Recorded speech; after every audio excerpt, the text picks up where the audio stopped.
With a major selection of the looks your kiddos love starting at just $4 in the Walmart app, a new school year means a stylish new them. Who knew? Find skater skirts and Crocs that say, I'm casual but cool. Sparkly sneakers that say, it's my classroom, you're just learning in it. And preppy polos that say, I'm the teacher's pet, even if they're mommy's menace at home. Find their favorite styles starting at just $4 in the app. The Walmart you thought you knew is now new. This episode is brought to you by Nespresso and Samra Origins by the Weekend Coffee Collection. Introducing Samra Origins. My collaboration with Nespresso is a connection to my roots, to my mother, Samra. Coffee that hits the right notes. It transports you. Crafted with unique notes and bold soaring flavors. Experience a taste that moves you. Nespresso and Samra Origins. Discover more at Nespresso.com.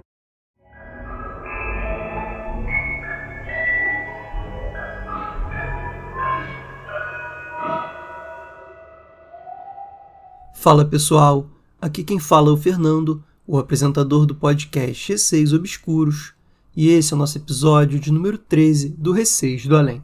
Gente, antes de iniciar o episódio, eu vou pedir para todo mundo que está curtindo aqui o quadro enviar o seu relato sobrenatural por e-mail receiodoalém@gmail.com. Estamos precisando de relatos. Entrem também no meu podcast, o Receios Obscuros. Tem o link aqui na descrição e podem também digitar Receios Obscuros no Spotify que vocês vão achar. Lá tem bastante episódio para vocês ouvirem. E agora vamos para o episódio de hoje com os relatos dos ouvintes. Começando. Relato O Grito na Igreja, enviado pela Ana Clara. Olá, ouvintes, tudo bem? Eu sou a Ana e como o relato meu já foi lido aqui, eu decidi contar outro e dessa vez mais recente. Há alguns meses, mais especificamente em julho, eu havia participado de um evento na minha escola. O evento foi grande e estava bem cheio. Quando cheguei em casa, minha avó e meu pai simplesmente me obrigaram a ir na igreja com eles. Mas eu não queria ir, pois estava cansada. Mas acabei indo mesmo assim. No momento em que cheguei na igreja, não me senti muito bem. Geralmente não me sinto legal em igrejas, principalmente em igrejas evangélicas, pois começo a passar mal. Fico com náusea e dor de cabeça. Eu nunca gostei dessa em específico que íamos, porque nunca me senti bem lá. Era dia de Santa Ceia, porém a igreja estava quase vazia, e tinha no máximo 9 ou 10 pessoas, o que não é muito normal nessa data. Aquilo me incomodou de certa forma, não sei explicar o porquê. Quando o pastor começou a fazer a oração, me senti inquieta. Queria sair dali a todo custo, mas permaneci na cadeira, pois sabia que meu pai brigaria comigo se eu me levantasse. O pastor começou a falar em línguas, que é quando não exatamente é ele quem está falando, mas sim o Espírito Santo. Enquanto ele falava, eu ouvi um grito alto e perturbador na igreja. Olhei em volta para saber quem estava gritando, mas não vi ninguém com expressão de grito ou pavor. Aquilo me arrepiou, pois o barulho era extremamente feio, como se alguém estivesse com dor ou chorando. Aquilo continuou até o pastor acabar a oração. Quando ele acabou, essa voz soltou um gemido de dor, de como se estivesse falecendo, ou a dor acabou. Quando eu, meu pai e minha avó saímos da igreja, comentei com eles do ocorrido, e eles disseram que não ouviram nada. Meu pai disse que isso foi coisa da minha cabeça, mas eu realmente estava ouvindo barulho alto de uma mulher gritando, e com certeza o fato de ter sido coisa da minha cabeça não foi o caso. Obrigada por compartilhar o meu último relato, e possivelmente esse. Com isso, espero ter mais confiança de mandar os outros que possuo. Não sei se esse relato possa ser considerado algo aterrorizante ou assustador, mas aquilo mexeu um pouco comigo. Um grande abraço e até mais. Ana Clara, um grande abraço para você também. Muito obrigado por mais esse outro relato. Me envia, quando você puder, os seus outros relatos também. E comentando sobre essa situação em específico, me parecia que tinha algo errado ali naquele dia, né? Você chegou a comentar que não curte muito ir para a igreja, mas nesse dia em específico me pareceu ser algo a mais. Você estava extremamente incomodada até que você ouviu esse grito muito bizarro. Não tem explicação do porquê o seu pai e sua avó não ouviram o grito, né? E as outras pessoas na igreja também, tendo em vista que o grito pareceu ser bem alto e um grito estranho, né? Agonizante, enfim. Pode ser que você fosse a única pessoa com uma sensibilidade maior ali ao mundo espiritual e conseguiu ouvir esse grito, e dentro da igreja, ninguém mais ali conseguiu, né? O grito pareceu também se estender durante bastante tempo, até o pastor acabar a oração, e eu, particularmente, teria achado muito assustador se fosse comigo. E vamos para o próximo. Relato de um ex-cético. Foi enviado pelo Rodrigo. Olá, tudo bem? Me chamo Rodrigo. Minha noiva, Juliana, me apresentou ao podcast. Apesar de muito cético, já tive experiências muito estranhas. Lá vai a mais bizarra. Como meu pai e mãe haviam falecido, meu tio pegou minha guarda quando eu tinha uns 16 anos. Passamos a morar juntos. Ele sempre teve envolvimento com Umbanda. Vivia com um apartamento repleto de velas, estátuas da religião, incenso e afins. Decidimos nos mudar para o antigo apartamento da minha já falecida avó. Não sei porquê, mas sempre me senti um estranho quando estava lá. Se tivesse que descrever, diria que era uma inquietação incessante sem motivo algum. Enfim, fiquei sozinho no final de semana. Meu tio havia viajado para trabalhar. Me senti estranho o dia inteiro. Decidi ignorar. Sempre dormi com a porta do quarto trancada. Nunca me senti à vontade com ela aberta. Foi assim que fui dormir nesta noite. Acordei pelas 2 horas da manhã. Meu corpo estava completamente rígido e o olhar fixo no teto. Senti meu corpo pingando de suor. A cama estava totalmente encharcada. Já tive paralisia do sono. Eu sabia com certeza que não era isso. Senti como se não fosse passar daquele dia. Foi uma mistura de tristeza, adrenalina, arrependimento, ansiedade e medo. Senti uma presença na porta. Fiz uma força que nunca havia feito antes para tentar mover a cabeça. Senti como se tivesse passado pelo menos uns 30 minutos. Movi um pouco a cabeça depois de muito esforço. Pela visão periférica, percebi que a porta estava escancarada. Nesse momento vi uma pessoa enorme ali. Apesar de ter continuado olhando fixamente para essa coisa por um bom tempo, não consigo me lembrar da face, mas sei que tinha um chapéu. Sentia que esse espírito estava me atormentando, caçoando de mim, como se estivesse tendo prazer nisso tudo. Me conhecendo, eu teria levantado rapidamente, trancado a porta e deitado em posição fetal de tanto medo, mas não foi isso que aconteceu. De repente, não senti mais medo, só revolta. Senti que conseguia mover o meu corpo, era como se algo tivesse tomado conta de mim. Levantei de supetão e percebi a coisa saindo da porta, como se não estivesse esperando isso. Estava ali num segundo e no outro havia sumido. Saí do quarto e fui para a sala. Antes, um ambiente que sempre vi como sinistro e assustador, nesse momento parecia uma sala normal. Ali comecei a desabafar. As palavras só saíram. Não pensei em nada, era como se não tivesse controle de nada. Disse coisas como: "Poxa, você acha isso certo? A pessoa dormindo e você vem atormentar? Que situação chata. Assim fica ruim para mim e para você. Você não mora mais aqui, meu amigo, e eu não quero mais saber de você aqui. Quer morar aqui? Tudo bem, mas não me encha mais o saco." Era como se eu estivesse dando um sermão numa criança.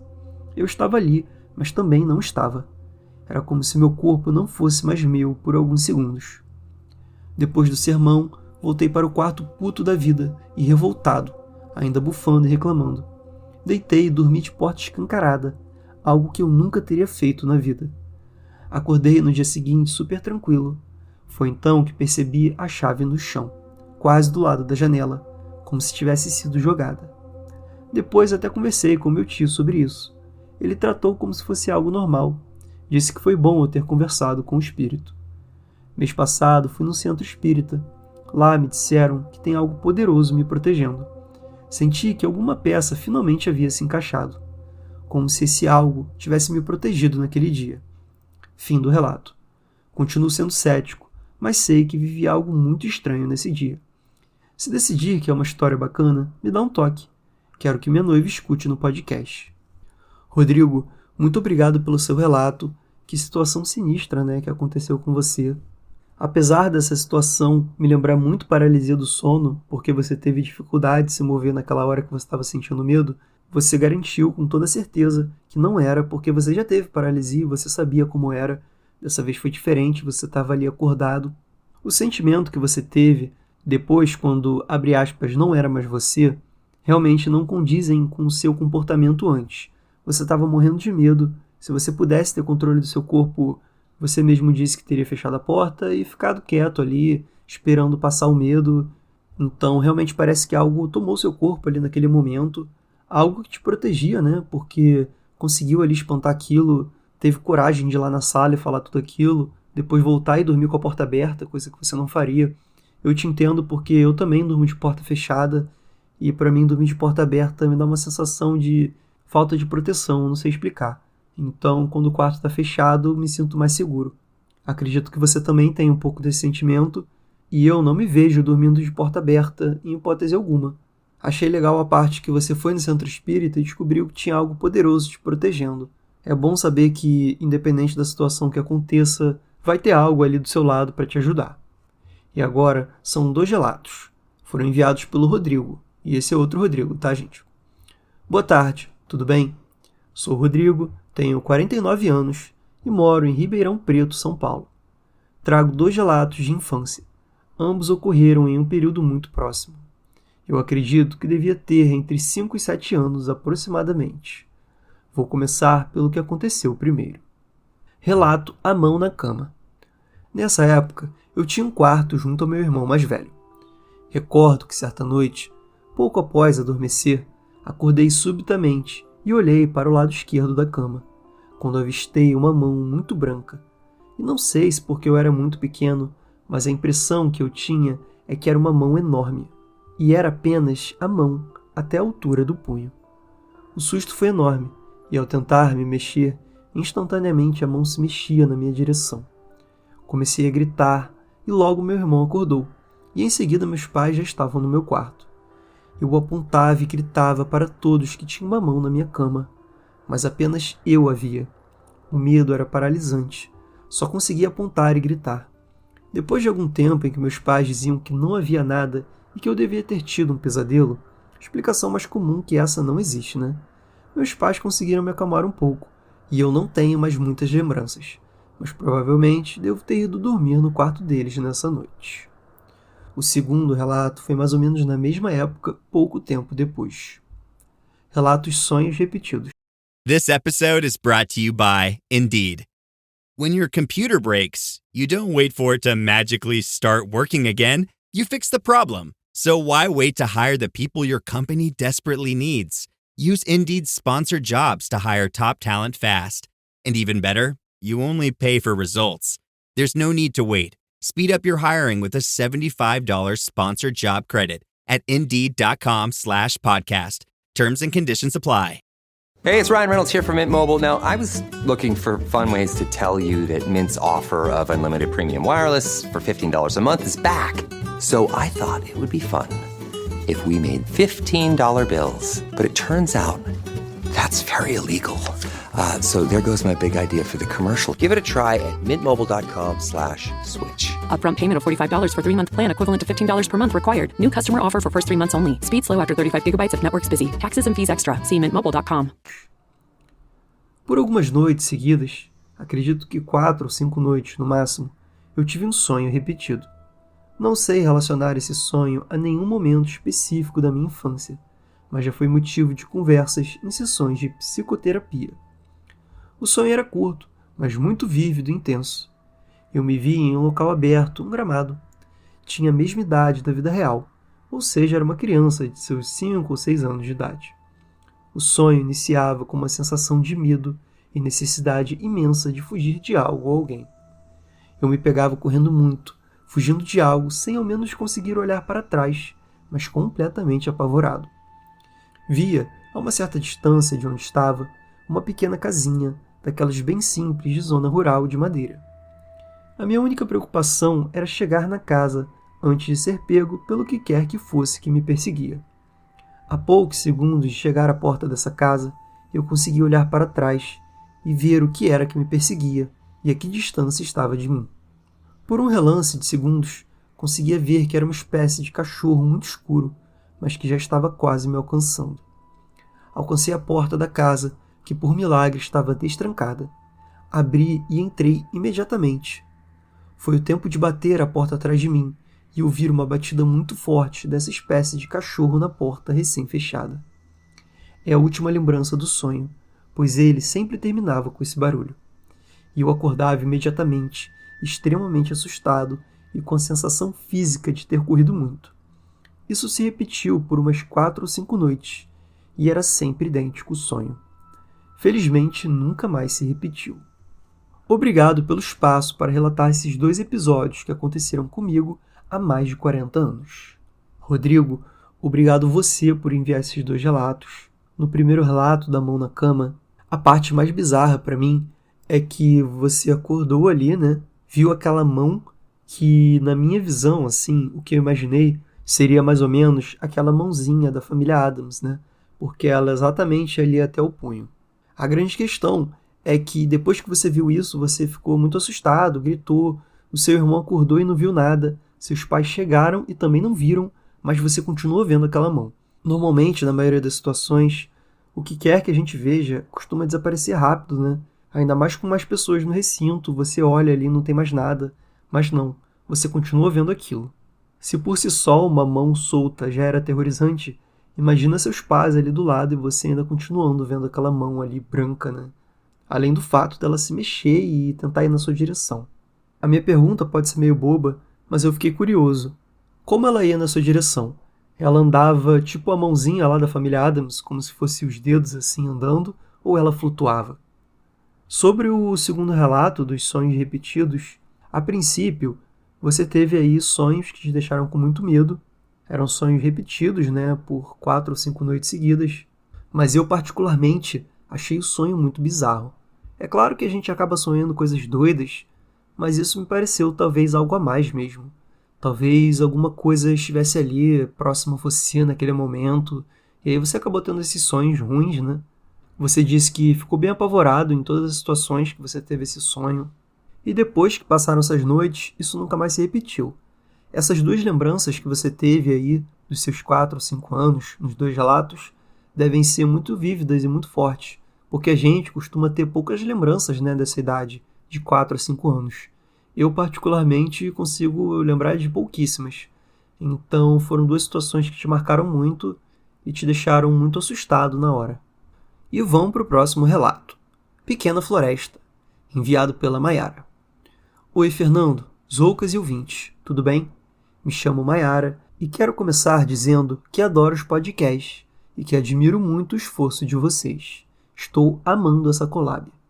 Bom, a história que vou contar é curta, mas me assustou o suficiente para me assombrar até hoje. Tudo aconteceu no sítio da família do meu namorado, no interior de São Paulo, em janeiro desse ano, 2024. Vou explicar brevemente como é a estrutura do sítio, para que vocês e os ouvintes possam entender melhor. Na parte de cima, há uma grande área para fazer churrasco, refeições e etc. A piscina, um pequeno banheiro ao lado dela e a casa onde fica uma grande sala, um quarto e outro banheiro. Há também a parte de baixo. Você precisa descer uma grande rampa para chegar lá. Tem uma horta que você pode ver enquanto desce a rampa de cimento batido e mais uma pequena casa, onde existem 2 quartos e um banheiro. Os quartos ficam praticamente grudados, divididos apenas por uma porta. Meu namorado e eu costumamos dormir no segundo quarto, o que fica mais ao fundo. Para além dessa pequena casa, há um grande espaço onde estacionamos os carros, e depois dele, uma pequena floresta, com uma boa quantidade de vegetação, árvores frutíferas e mais uma horta. Enfim, certa noite, entre 1 e 2 horas da madrugada, meu namorado desligou a televisão e eu tomei o meu remédio para dormir, pois tenho insônia. Eu me virava para lá e para cá, e nada do sono vir, o que fazia com que meu namorado também não dormisse. De repente, escuto um assobio passando bem perto da janela, como se alguém estivesse caminhando tranquilamente assobiando, sabe? Como o remédio já havia começado a fazer efeito, o que me deixa um pouco desorientada e sonolenta até que eu finalmente durma, para me certificar do que havia ouvido, levantei um pouco o corpo em alerta e perguntei ao Guilherme, meu namorado: "Você ouviu isso?" Ele responde que sim, tranquilamente, enquanto observa minha expressão de espanto. Então diz: "Amor, deve ter sido algum cachorro latindo ao longe." Mas eu sabia que ele estava inventando aquilo apenas para me acalmar. Sem contar que ele é o homem mais cético do planeta. Então, aquilo não o abalou nem um pouco. Comecei a discutir, falando que era impossível, pois de um assobio para um latido canino há muita diferença, não é mesmo? Sem contar que naquela região, os sítios são bem distantes um dos outros. Não é possível ouvir um pio de vizinhos, é um silêncio total. Naquele dia até perguntei se ele nunca havia passado por nenhum tipo de coisa sobrenatural, e ele disse que não. Na verdade, ele sempre acha uma explicação racional para barulhos estranhos, passos e até mesmo risadas que escuta. Enquanto eu já perdi a conta de quantas experiências já passei nesses 20 e poucos anos de vida. Posso enviar aqui futuramente. Enfim, o que vocês acharam? Será que era uma pessoa? Acho pouco provável, pois o invasor ou ladrão não daria indícios de sua presença. Será que era caipora ou alguma outra criatura? Até hoje, tem uma pulga atrás da orelha em relação a esse acontecimento. PS. Às vezes faço guia, o super cético, ouvir os podcasts comigo também. E, em alguns episódios, ele apenas comenta: eita, esse foi, fiquei em análise. Um forte abraço e muito sucesso para os 2 podcasts. Mayara, muito obrigado pelo seu relato. Nessa situação do assobio, eu acredito que seja mais algo sobrenatural mesmo do que uma pessoa. Porque realmente não faz muito sentido uma pessoa estar passando aquela hora no sítio da família do seu namorado, que era distante dos vizinhos, a ponto de vocês não ouvirem nenhum vizinho. Tirando que, o que aquela pessoa estaria fazendo a essa hora de madrugada lá, assobiando tranquilamente? Porque a gente já pensa logo em um ladrão, né? Mas um ladrão não teria assobiado para mostrar que ele estava ali. Então me parecia uma pessoa super tranquila ali, passando numa boa. Independente do que tenha sido, as 2 hipóteses para mim são bem bizarras. Porque se foi uma pessoa, qual era a intenção dela ali de madrugada tá passando? E se for um espírito também é assustador. Eu entendo essa atitude assim de buscar uma explicação lógica, né? Muitas vezes a gente não quer admitir que foi algo sobrenatural. Às vezes acontece de você ouvir um barulho estranho, que não tem explicação nenhuma, que não tinha nada ali, quando você vai olhar não tem nada, e aí você prefere acreditar em alguma explicação mesmo que não faça muito sentido. Assim como seu namorado disse que era um cachorro latindo, e claramente não era. E, gente, esse foi o episódio de hoje. Espero que tenham gostado. Novamente peço que enviem seus relatos por e-mail receiodoalém@gmail.com. E entrem também no meu podcast, o Receios Obscuros. O link está aqui na descrição. Um beijo a todos e até o próximo episódio.